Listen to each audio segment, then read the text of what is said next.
yan?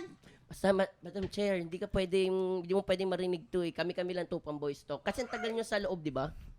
Bulong ko lang. Excuse me. Yung kape ko ha, yung kape ko. Matabig mo yung kape ko.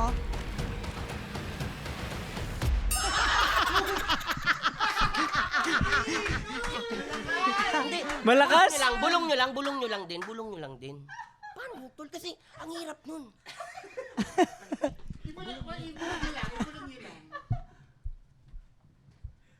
Ano? Madam Chair, excuse me. Voice talk lang. Mabilis na to. 3 minutes. Ang tagal!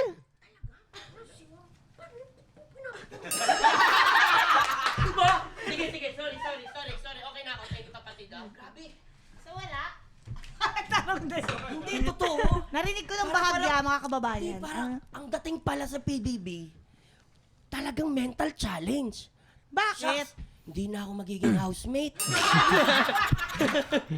Yeah, taps. Patay. Patay. So wala? Wala. Hindi, Yung ano tinanong lang yun, mo. intrusive thoughts lang yun. Madam Chair, Hindi, pasensya ka na. yeah, sigurado marami ding mga netizens natin ganyan ang Oo nga, iniisip nila talaga. Naku, paglabas nyo pala, ano agad ang ginawa ninyo? Yun ba? Paano yun? Yun ba agad?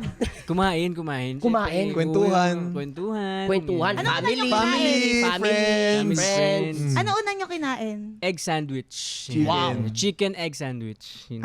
Kasi paborito mo ang chicken at siomay? Yes.